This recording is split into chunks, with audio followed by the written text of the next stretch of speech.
This channel does not promote any violent, harmful, or illegal activities. All content provided by this channel is meant for an educational purpose only. লক্ষ্য যখন school service সঙ্গে আছে gateway series অক্সিজোন books. যারা untainted তাদেরকে সর্বাধিক সুবিধা দিয়ে নিয়োগ দিতে হবে। আর আমাদের আক্ষেপ আজকের দিনে আমরা ন্যায় পেলাম না সুপ্রিম কোর্টের কাছ থেকে, কারণ আমরা আইন ব্যবস্থার কাছ থেকে, বিচার ব্যবস্থার কাছ থেকে আমরা ন্যায় আশা করেছিলাম। সুপ্রিম কোর্ট প্রয়োজন হলে দ্বিতীয়বার সিবিআই তদন্ত দিতে পারতো, দ্বিতীয়বার সামগ্রিক এনকোয়ারি হতে পারতো। এখানে তো আনটেন্টেড বলা হয়েছে, তার মানে তো সেগ্রিগেশন হয়েই ছিল। তাহলে আমাদের নামে তো সিবিআই, রাজ্য সরকার। স্কুল সার্ভিস পরীক্ষায় সেরা সাফল্য মানেই Oxyzone books SSC gateway series. Supreme court কোথাও কোনো অভিযোগ নেই, সুতরাং সুপ্রিম কোর্ট সেই চোর এসএসসি কে আবার নিয়োগের জন্য বলছে, এটা আমাদের চাকরিহারা একজন অসহায় শিক্ষক হিসাবে এটা আমাদের কাছে অত্যন্ত বেদনার। আমরা বিচার ব্যবস্থার প্রতি সবসময় তো আমাদের আস্থা থাকে, রাখতেই হয়, তবু আমরা আজকে কোথায় জানি ন্যায় পেলাম না। বিচার ব্যবস্থাকে তো আমরা ভগবানের চোখে দেখি, ভগবান ন্যায় দিল না, ভক্তের তো অভিমান হবেই। আমরা ন্যায় আশা করেছিলাম।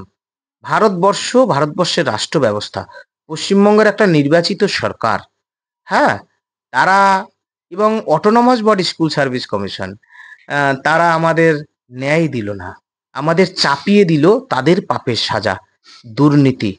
সংবিধানকে শপথ নিয়ে যারা দুর্নীতি করলো সেটা আমাদের চাপিয়ে দিল।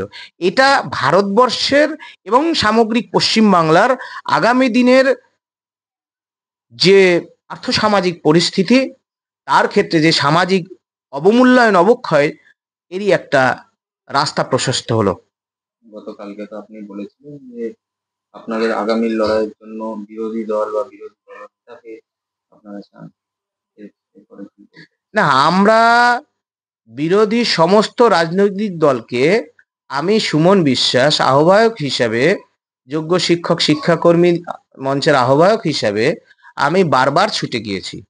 বিজেপির মাননীয় শ্রমিক ভট্টাচার্য যিনি সভাপতি আছেন, বা অন্যান্য এমপি, সিপিআইএম, কংগ্রেস, আইএসএফ এর কাছে আমার সময় আমি পাইনি বা কমিউনিকেশন ছিল না, আমি যেতে পারিনি। এবং বিরোধী দলনেতা মাননীয় শুভেন্দু অধিকারী মহোদয় বা যারা আছে, এক ফ্রেমে বলছি, আমরা মনে করি এত বড় চোর, দুর্নীতিগ্রস্ত, স্বৈরাচারী রাজ্য সরকার এবং চোর এসএসসি, চোর বোর্ড সব এক হয়েছে। এদের বিরুদ্ধে লড়তে হলে রাজ্যের প্রধান বিরোধী দল বা এই রাজ্যের বিরোধী দলনেতা কিংবা অন্যান্য যে সামগ্রিক প্রতিবাদীকামী, মুক্তিকামী মানুষ, তাদেরকে বাদ দিয়ে লড়া সম্ভব নয়। এটা আমি বহু মাস আগে আমি বলেছি, আমি আজকের দিনেও বলবো। আমরা যে অতি শীঘ্রই ফের এসএসসি অভিযান করব। ওই যে দুর্নীতির আস্ত ঘুঘুর বাসা, ওই ঘুঘুর বাসায় যিনি বসে আছেন তার সাথে আমরা আলোচনা আছে। সেই আন্দোলনে রাজ্যের মাননীয় বিরোধী দলনেতা মহাশয় শুভেন্দু অধিকারী মহোদয় থেকে শুরু করে মাননীয় শ্রমিক ভট্টাচার্য বিজেপির রাজ্য সভাপতি, সিপিআইএম এর মোহাম্মদ সেলিম, মীনাক্ষী দি থেকে শুরু করে, কংগ্রেসের শুভঙ্কর সরকার, আশুতোষ দা থেকে শুরু করে, শতরূপ ঘোষ থেকে শুরু করে, আরো জাস্টিস মাননীয় অভিজিৎ গাঙ্গুলি প্রাক্তন বিচারপতি থেকে শুরু করে, সম্মানীয় মিঠুন চক্রবর্তী মহাশয় থেকে শুরু করে, আমরা অগ্নিমিত্রা পাল থেকে শুরু করে যত আছে, আমরা সবাইকে আহ্বান করব আমাদের পাশে দাঁড়ান।